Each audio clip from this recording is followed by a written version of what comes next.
Hey guys, what's going on here? Let's see if I can get through period 8, 60s and 1970s here. Hopefully, maybe one or two you can use these videos. There's going to be a lot of more videos that's uploaded in that folder. Make sure you check those out from CNN mostly. And I think you might enjoy them if you like visual representations, because this is a very important period on here. So you have like 50% of your test here. Period 9, I'll probably again wrap up in about 2 minutes at the end. So I got my Sugar Ray Robinson shirt on. It's easy like Sunday morning. According to the Commodores, you don't know who they are, so like that. So I'm going to get going here because it's going to be very dense. But please remember, let's start with this. 1920s, identifiable decade. 1950s, a very identifiable decade. 1960s is a very identifiable decade too. So you should have some characteristics of 1960s of what's going on here. Now, just like the early 1900s, it was a lot of counter to the Gilded Age. Well, this is a lot of counter to the 1950s. They're even called a counterculture, many of the youth that's going to college at this time here. Counter to the kind of maybe the traditionalism, conformity, conservatism that's going on in the American culture. The questioning of politicians, growing cynicism as well here. 1960s. Civil rights movement for everybody, not just African Americans, but they're going to be the centerpiece of the 1960s, going for equal rights in protecting their civil liberties in here. But it's going to be, again, like, with women, Hispanics, Asian Americans, Native Americans as well in here. So, and people of different sexual orientations during this time. So, the prevailing conflict that really is probably motivating and driving a lot of this counter revolutionary or counter kind of like, to questioning spirit here or in protest at this time is the Vietnam War, because there's a draft. And I told you, when there is a draft and it affects, pretty much all people, especially as they start changing some of the draft rules in the late 1960s. And it really brings down Lyndon Johnson, really contributes to, like, Nixon's unpopularity. And I don't think the United States, as far as Americans of that generation or older, have not gotten over Vietnam. And it's always the reference point anytime there's like some kind of, stagnation or war. We're having some kind of like, foreign intervention troubles. You get to reference to Vietnam. And unfortunately, you get assassinations at this time too as well. That's why it's a lot of times books that call this the stormy 1960s. And you just think about 1968, so 2 key people are assassinated. And we know that in 1963 that Kennedy is assassinated. Then you get his brother in 68, and of course Martin Luther King. And don't forget about Malcolm X in 1965 too as well. So I mean, if you want to think about like, assassinations, you get some urban riots, and we'll get to that. So please identify this decade along with the 1950s and the 1920s in this way. Maybe you can even try to identify the early 20th century with the progressive movement as well. Please do that. Please, please, please, because I'm going to go through Kennedy like we go through again internationally. All the presidents here, like in this way, domestic and kind of relation to civil rights, because it's so prevalent at this time on here. Kennedy comes in 61, things that you have to, he's, don't worry too much about the Bay of Pigs invasion. It's just a failed invasion on here. That Eisenhower had a plan to overthrow Castro. Castro's the thorn in the side for Americans at this time. Kennedy's kind of philosophy is a flexible response of his doctrine. It's like, conventional weapons and nuclear weapons. He's pretty a kind of wants to say that he's going to fight communism. And that's why he went on a plan with the Bay of Pigs in here. Now, 62 is the big one, as we can see here. 62 is the Cuban Missile Crisis in here, and the Berlin Wall goes up. Cuban Missile Crisis, long story short as much, because hopefully that you should know it. It's an all-star thing to remember on here. The Monroe Doctrine is supposed to protect the Western Hemisphere according to American foreign policy and statements in here. And if you want to even say that even the Roosevelt Corollary says that like maybe we have a right to intervene as well. So we put the kind of quarantine around Cuba to prevent any more delivery of missiles after we've kind of our U-2 planes have kind of spotted that there were like some missile silos in there. Russia said Soviet Union said this is hypocritical because you got them stationed all around us, including in Turkey. And then it gets resolved, thankfully, because probably a lot of historians says probably one of the closest points to nuclear war at this time here. We pledged not to invade Cuba. Khrushchev and the Soviet Union are going to withdraw the missiles. And secretly, Kennedy says that we'll withdraw take down some missiles for that place in Turkey this time. And Turkey, this is, don't get confused. This is when the Berlin Wall goes to when Khrushchev is trying to, the Soviet kind of doctrines that to prevent the Americans, doing some sabotage or some, spying going into East Berlin. They're trying to, protect their citizens in a way. That's their mantra here. So you get this, beginning the Berlin Wall. Again in here, and Berlin kind of not just the cement wall that you just see in the Capitol building by Brandenburg Gate, but just definitely a crackdown on the transfer people going from east to west at this time, and also maybe including Kennedy, kind of domestic and international. I'll just try to cheat a little bit here. He's we got this space race going on here. So he's trying to say, hey, let's compete with the Russians in that they might have been first in space in a way, but we're going to be first to the moon. And he says by the end of the decade, we're going to land in America on the moon. And as you know, well, he's not alive, but during Nixon's time, 1969, we do successfully do that in his race to the moon. Him and Khrushchev do try to reduce some missiles here, with a nuclear test ban treaty. No longer you're going to be doing it on land or in the atmosphere at this time. So he's trying to reduce the nuclear missiles, trying to do some things on here. Vietnam now, how does he contribute to Vietnam? Well, he begins to start sending advisors. There's, it's kind of the beginning of the escalation. No significant amount of military troops are going into Vietnam at this time. There's no authorization for that at this time, but you can see the kind of slow escalation to Vietnam. Again, you got to understand the Vietnam War. So whether you can't get it all right now with me, you're going to have to, go and definitely make sure that you have a good summary of the Vietnam War from the beginning to the end here, the escalation and how it kind of affects the American public at this time. So you have to know that. All right. So let's go back to, and also to maybe internationally as well, it begins some successful programs the Peace Corps as well. So go around internationally, kind of, so we're not just all to military intervention in here. So and he wants to do that. So Alliance for Progress with the Western Hemisphere in this way. Now domestically, he's going to try again.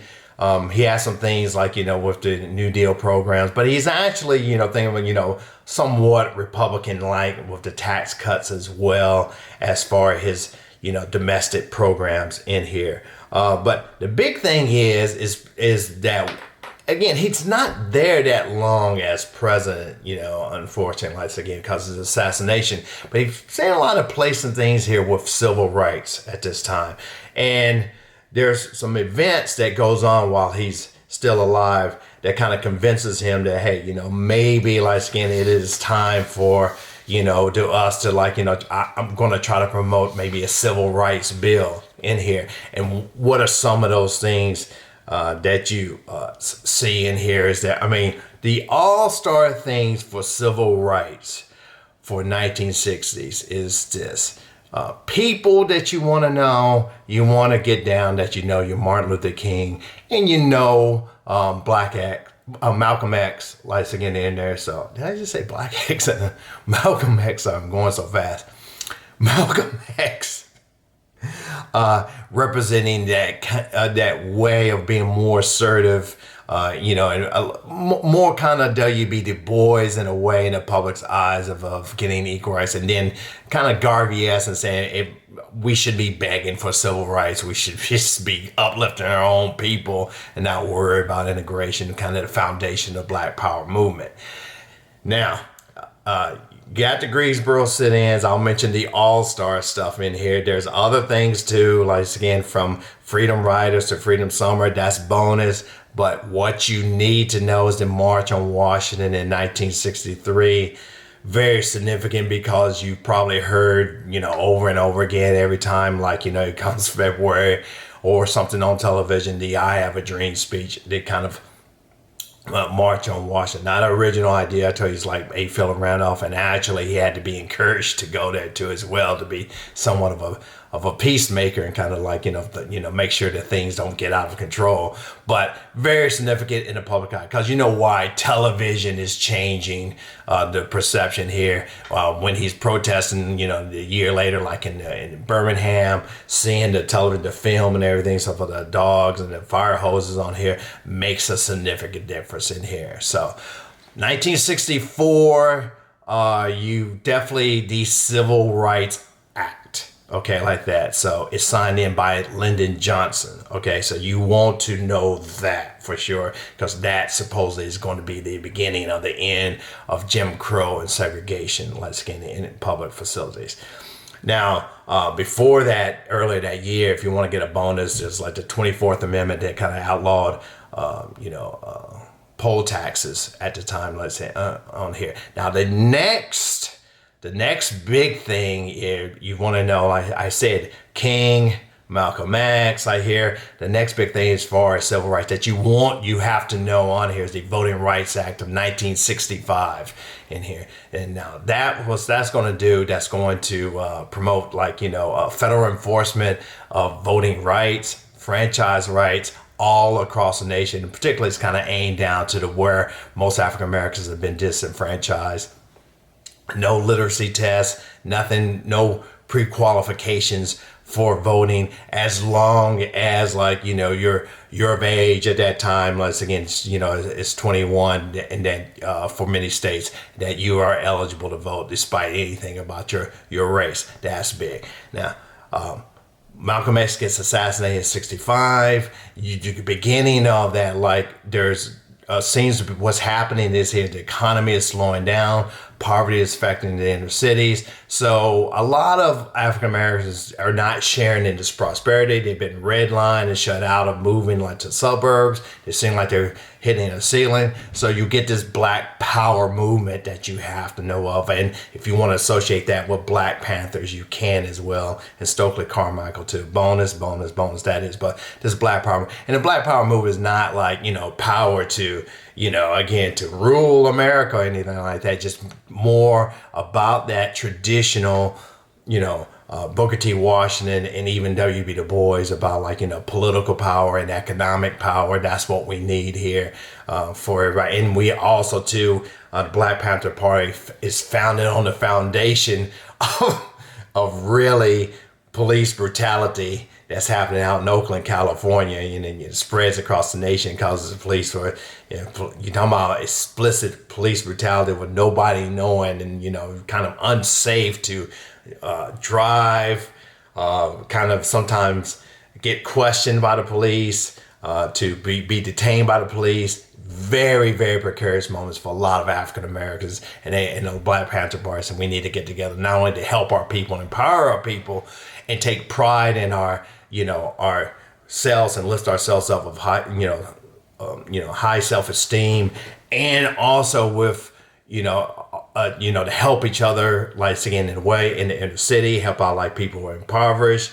Again, make sure they concentrate on education, like in the inner cities. Not to say they are a perfect group. Everybody wants to say like, Huey Newton and some of these people that was involved in here were, there definitely was some underlying things, and maybe they're like at the beginning a very sexist organization because it's very male oriented. But remember the Black Power movement in here and the Black Panthers here. But there's not this kind of again how some maybe the media portray like these, because you always see them brandishing guns like it's radical movements here, and they are going to be King. That also the pattern that you see here, King, people like Fred Hampton, Medgar Evers, people like this, they're always going to be kind of monitored by the federal government and J. Edgar Hoover for radicalism, kind of the upsetting, the kind of like, social structure of life, when all in all, they just wanted a defense of their civil liberties and kind of equal protection of the law and equal opportunity. But somehow they're kind of the most subversive people around and need to be monitored, and it kind of creates this hostile atmosphere. And you get a backlash under the assassinations, or if some kind of police incidents, you got a Watts riots, assassination of King, you get a lot of riots, when he's killed, in April, once again, here across the nation at this time. So I jumped ahead a little bit here, but that's okay about African American civil rights, because I gotta, go to other like civil rights too to talk about that in that way. So Kennedy assassinated at 63. Lyndon Johnson comes in, and Lyndon Johnson here is, internationally, you just really need to know one thing, all right? Vietnam. He is the president who gets this Gulf of Tonkin resolution that said that, the North Vietnamese that fired upon, again, an American ship, USS Maddox.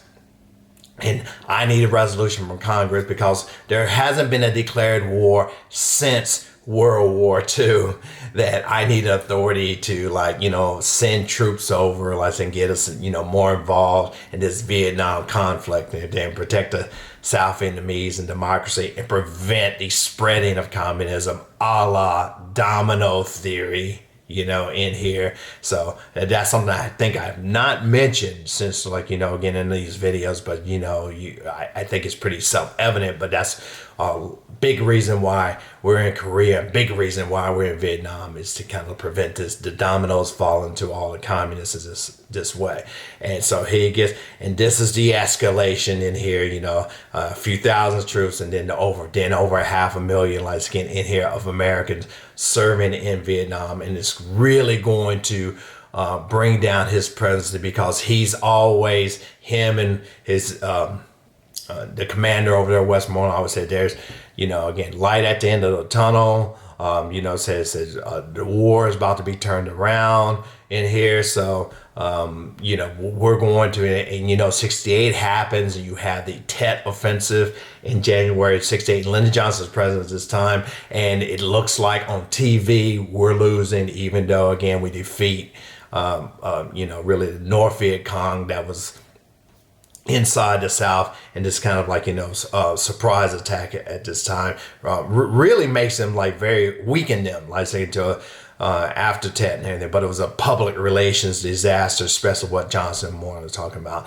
and it doesn't look like the war is going to wrap up quickly. And people don't understand the U.S. is strong, strongest nation in the world, can't defeat the Vietnamese, who are just more motivated, and they're just fighting a term that you need to know, an unconventional war. All right, people want to say that our Revolutionary War was unconventional because it's not, fought out into the, open battlefields in this way. It's not a front line that you see here that you need to defeat the Germans at, like in World War I, or the Japanese in World War II of island hopping. So it's an unconventional warfare at this time, and that's a good term to know, and why Lyndon Johnson does see success. And he actually, after the first primary in New Hampshire, he says to the American public that he's not going to run for re-election. And he definitely was eligible to, because of how much is really just in the public's mind, and just with him himself, about finding kind of a solution to this Vietnam conflict at this time. What's the end strategy for this? Now, domestically, Lyndon Johnson, magnificent as far as I'm concerned. Vietnam is always going to be the drag down to what he's doing here. It's called the Great Society programs, and you do need to know two of those programs that's in kind of part of his Great Society. I'll mention some. You don't have to worry about just know one. Maybe the two that you can know best is Medicare and Medicaid. Medicare, like healthcare for the elderly, more discounted, like health insurance for the elderly. Medicaid is kind of like again that you would have discounted, like or health insurance that's tiered for the poor and the impoverished at this time. And this Great Society is what he's kind of labeling his war on poverty. So you need to know Great Society, war on poverty. These labeling of these programs, you have to know if you don't know all the thing about, he's creating housing and urban development, upward bound for education, money for colleges like Pell Grants, just amazing. Environmental Clean Water Act, Clean Air Act. He's getting pushed through Congress so he can create this great society for all. So you need to know, that's very, very important to know domestically, but Vietnam is always bringing it out. He signed, and part of that Great Society, he signs the 1964 Civil Rights Bill. Don't forget that he's the one that signs that Voting Rights Act in 1965 here on it. And he appoints Thurgood Marshall as the first African-American Supreme Court judge in 67 to the Supreme Court. So those are things that come in a Great Society in here. But you're getting this kind of now you're getting a lot of them Americans questioning, this kind of, being drafted, again here, serving in a war that really they don't think that we should be involved in, particularly minorities feel like this way because they're not getting the opportunities, equal rights here.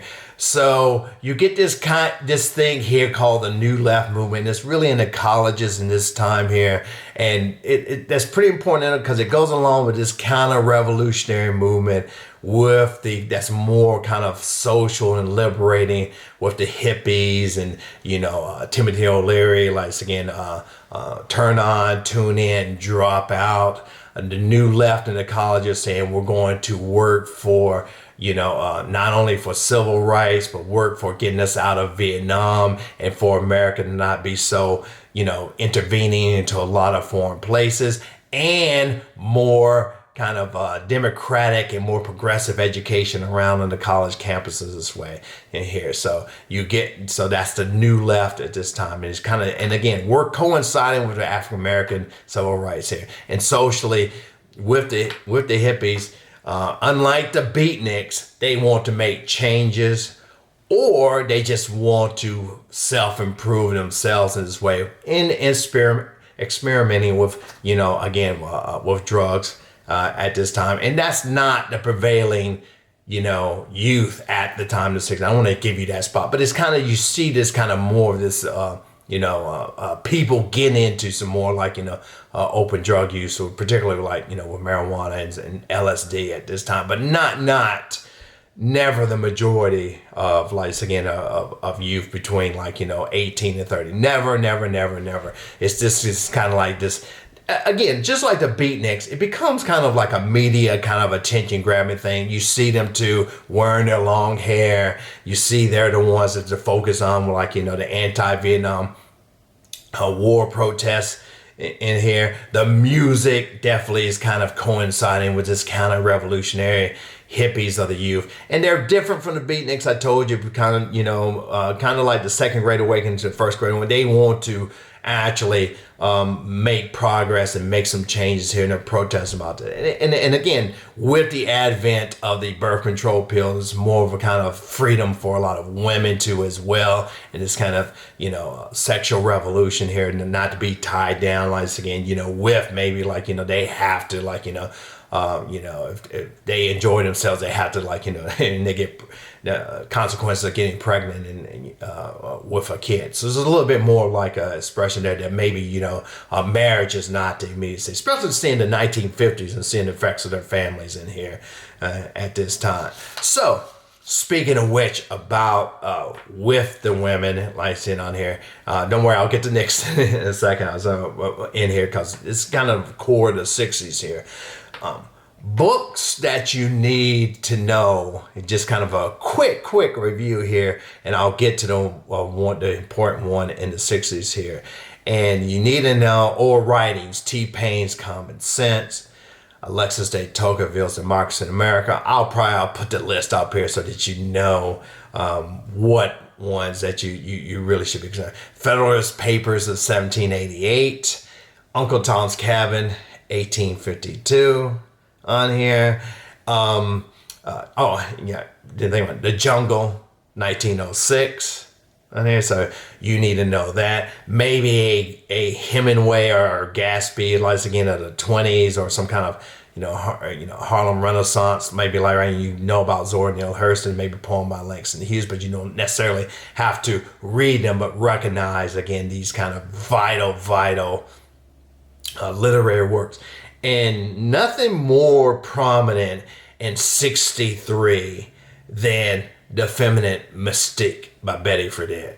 Right? So 63, she's talking about that women who have in this cult of domesticity are really not having fulfilling lives. They are like, again, turning to drinking. They're psychologically depressed. They don't feel like there's a fulfillment, like again, in this American dream, somewhat kind of a nightmare for some of these ladies, or not really fulfilling at this time. It's that women should have more opportunities and more choices. If they want to be housewives, that's great, but if they want to do something else, that would be just as good too, in this way. Very, very influential for this women's rights movement that really is going to be start this, third and fourth wave here in the '70s here, of like, gaining equal rights. Now, going back to books, because prior put it up on the list here, don't forget Rachel Carson's Silent Spring, 1962, starting like talking about the environmental movement. Ralph Nader's Unsafe at Any Speed. Finally we get somebody to protect us and know about like Isaac Newton's first law that to put seatbelts in the cars.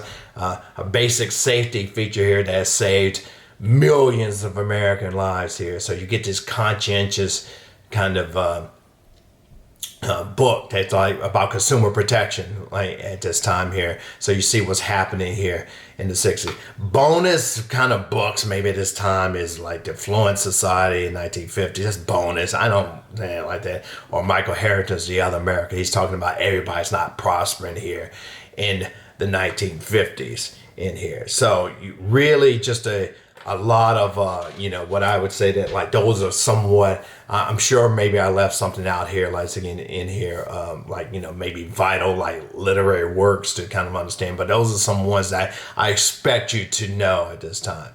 So women's rights, and just while I'm just on it too, in this way. So Native Americans, they had, American Indian movement, they occupy certain land they kind of want to retake or reclaim, actually, that's rightfully theirs. Really, you have a incident in the 1970s called At Wounded Knee territory again here, where some FBI agents fired on some American Indian movement protesters. Alcatraz, the kind of island out there like San Francisco, is kind of reoccupied as well in here. Everybody knows Cesar Chavez. Everybody, that's like the only one Hispanic people know. Dolores Huerta is another one. You got a lot of, working for migrant farmers' rights at this time in the '60s here. Late 1960s, '69, like again, you got that Stonewall incident in New York where people are beginning to actually, it's really the kind of opening up the beginnings, and it's really a big challenge here is the kind of like, for gay rights and, for other sexual orientations at this time to come out in the open. It's going to be very tough road, for that particular, our fellow Americans in here, like again, to kind of get the acceptance almost in a way, because that it's, and being gay is, and psychological journeys is it's some kind of disability Up until the 1970s, people of being homosexual. I mean, it's really pretty primitive compared to 2023 in here. Thank goodness we made so much progress, and it seemed like, oh, everybody's more accepting. I don't know if we're regressing as I'm making this video this year at this time. So, and again, women are going to the 1970s put out this, Equal Rights Amendment. It does not get ratified at this time, but you have to know this litany of, a lot of these people working for their civil rights at this time. Now, all this is going on here. Vietnam, counter-revolutionary, civil rights for everybody here. There is, like Nixon says in '68, a very, very smart strategy here, and for his election, I see in here, Democratic Party divided. You've seen we talked about the Democratic convention, how that was like, that police riot there in Chicago. But Nixon is appealing to what he calls a silent majority, and he takes his kind of lead from Barry Goldwater, 64, looks at the time seemed very, very conservative, and Lyndon Johnson was easily defeated. But he's saying like, hey, you see on television, you see in the newspapers, you see in the magazines, you see these counter-revolutionaries, you see people protesting against the Vietnam. Well, they're not the majority, in here. A very good way to appeal to this, because people don't, what they're seeing is these kind of privileged baby boomers, kind of protesting now, hey, we should have more rights. We should have, again, it should be even better for us. We should get out of Vietnam, like that, the American soldiers, what are they doing over there? They're committing crimes against humanity themselves, I mean, things that most people are not used to, going back to the patriotism and nationalism of the 1950s and before. Just remember now, World War II. You're talking about from 1945 to 1960, it's only 15 to 20 years kind of removed in people's mindset. So Nixon knows this, and he says, let's get back, or let's reclaim, the kind of agenda for, real Americans, and most Americans. Very good. Doesn't win easily over Humphrey, but, that's going to lay on his mind a lot, because he wants to win overwhelmingly in his re-election campaign in 1972, what brings him down. And he also talks about a strategy for Vietnam. He's going to, he has a plan on here. There's not too much details when he's, in the election, but eventually that comes, as we know it is that peace with honor, Vietnamization, slowly starts this withdrawal that's happening, again, in the Vietnam War, ends the draft, in the early 1970s at this time. So that's his strategy to, the end of the Vietnam War. And he definitely de-escalates it at the time. Still a lot of protesting, because he's still, him and, Kissinger and all his people on the national security team and in the Defense Department, they're working on these secret Cambodia bombings. Protesting is still going on. You have a Kent State incident where protesters are killed in 1970. There's also, I always mention Jackson, Mississippi, where they shot up into the dorms. Nobody mentions that because this is, African American school, it's HBCU. But, and it really, on the public's mind, still saying that why are we not just out there, just out of Vietnam completely? What is still going on here? And you've seen the images of, Kim Phuc being in her village being bombed, and the Life magazine still taking those pictures over there. So it's still not, again, for Nixon, a winning, just public strategy. People are still out there growing in numbers protesting. Actually, probably the protesting has increased, as he's trying to, end the Vietnam War, because more people are kind of, joining these kind of protest movements, and especially as they're kind of interested in hearing, things about what's going on actually in Vietnam, with the My Lai massacre in '68 as kind of revealed in '69 and '70, and what happened in that village. All right, internationally, Nixon, but there's some things that he's good. He's known for, he has a strong anti-communist card. So he goes to China, pivots China away from Russia, kind of, recognizes them to be the country to be in the UN instead of Taiwan. I told you this is time here in 19, just being diplomatic this time. Gets the Soviet Union to start thinking about arms reduction. You get the first strategic arms limitations treaty and talks, the SALT I, with the Soviet Union. Very monumental at this time here. So you got to think about opening up China, SALT I, really good. Let's say at this time. Now, even Nixon, even domestically, you're beginning to, what's happening here, prosperity of the 50s and the 60s is coming to an end. You're beginning the experiences of stagflation. So economically, you're getting high inflation and rise in unemployment. That usually does not go together in this way, because usually prices go down, once again, as there's more unemployed at this time because people cannot afford these high prices. And you get the OPEC oil embargo that he has to deal with. So, it's vital for us to have these oil supplies. So what can he do with,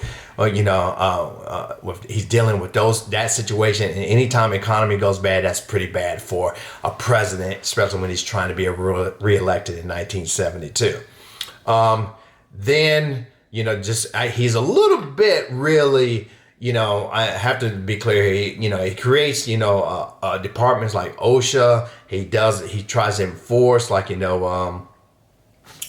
the southern states to kind of integrate their schools, forms a commission on them.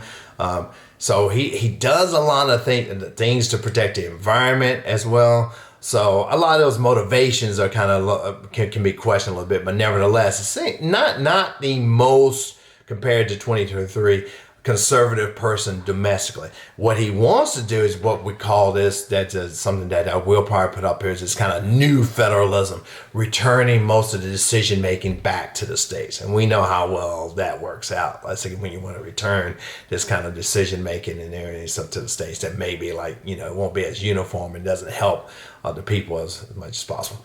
Now you say, all right, Mr. Price, just get to Watergate, and then kind of, so 72, he's up for re-election. He wants to win big. Guys are working for him, break into this hotel, which is where the Democratic headquarters were at. They get caught. He begins to cover it up. There's tapes they recorded. Don't worry, there's a video that I'm uploading to File Folder that you should watch to kind of encapsulate all the Nixon controversy about Nixon as well. So those tapes, he kind of holds back on them, and finally through a court case, U.S. versus Nixon, by the time of 74, he is told that he has to release. He said, but Republicans come to him and say, hey, look, you're going to be impeached and you're going to be removed for this cover-up scandal for Watergate. So he resigns in 74 here, and Ford takes over. Ford inherits this kind of, stagnant economy. If you forget about Ford, because he's, really that he's only 2 years in his presidency in this way, but he does end the Vietnam War, and he still is trying to deal with, this stagflation. He's got this thing called whip inflation now. You don't really need to know that. So Carter, let me just say this, wrap up. I want to remember about Nixon. Nixon tries to counter the counter-revolutionaries or the counter-culture of the 1960s, but it doesn't stop the cynicism with his Watergate cover-up scandal here in this way. And that's really going to hurt the public perception of politicians and people in government. Jimmy Carter comes in as this very honest guy, credentials, and he is able to win the 1976 election. Problem is with Carter in this way, he wants to promote human rights internationally, Middle East Camp David Accords, but you still have the Soviet Union and this Cold War kind of going on here. And you also have things coming back to, haunt us. We actually supported the Shah of Iran. Now the counter-revolutionaries in Iran have taken over, the government, installed a very fundamentalist government and taken American hostages. And it's really going to ruin Carter's presidency all the time, that for those, like, again, 2.5 years that he really is going to have to be dealing with Iran. Jesus Christ tries a rescue mission that fails here. So really looks bad on Carter, and they're not released until Reagan comes into office at this time. And it's economy, again, he never really gets to lift it off at this time on here. He has domestic, he has these government jobs, CETA, but it has some successes with the Panama Canal being going to be returned in 1999. The Camp David Accords, I told you, between the recognition of Israel by Egypt, but it nevertheless does not really make him a very popular president. He got energy crisis. On here, his solution is turn down the thermostat, wear a sweater. That's not really swaying the American people at this time. So that's the Jimmy Carter presidency in here, kind of ending kind of period 8 as I'm trying to wrap things up as quickly as possible because it's been long as that. Period 9, you need to know Reagan in the 80s here and how it's going to, he's going to have that Republican conservative philosophy, family values, get back to religion and cut taxes, deregulation. And the consequence of that, it seems, I don't know if it's a direct correlation, that you are going to, like the 80s is prosperity. He's tough on communism. You got this, strategic defense initiative, Star Wars. He's trying to bankrupt the Soviet Union. Some people say, well, it kind of worked in this way, whether or not that was, because of him. George W. Bush follows. You think about 1990s prosperity, technological revolution. Clinton in this controversy, let's get his impeachment controversy at the time. Early 2000, I think the thing to know is that, the 9/11 and George W. Bush kind of reacting with this Patriot Act to make sure that we're secure and creates this Department of Homeland Security, and the invasion of Afghanistan in 2003, which was not as multilateral as the attacks on Afghanistan in 2001 in retaliation to 9/11. Obama becomes president. He thinks about Obamacare. He had to deal with an early recession, and he gets to, again, Congress to pass a relief package and everything to kind of, regrow the economy. And the Affordable Health Care Act is one that we know to try to reform healthcare at this time. I don't know if your test is going to get up to even mentioning Trump at this time on here. And that's why I just did about a minute or two, just really with period 9 at this time. All right. I know. It's just I know I left out stuff just like I left out in the last video, without a doubt, that I'll probably put up in the annotated notes with an actual, hey, I forgot about this, and just one of those things. But remember the important things that I've talked about and emphasized that, and I'll have in the notes that those things that are highlighted, things that you please start there at first. All right, I think this is it.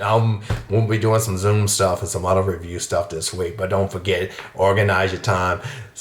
Use the time during the day to really, really study and focus, and then you have some relief in the afternoons here in this next 2 weeks of exam time at state and with AP. All right.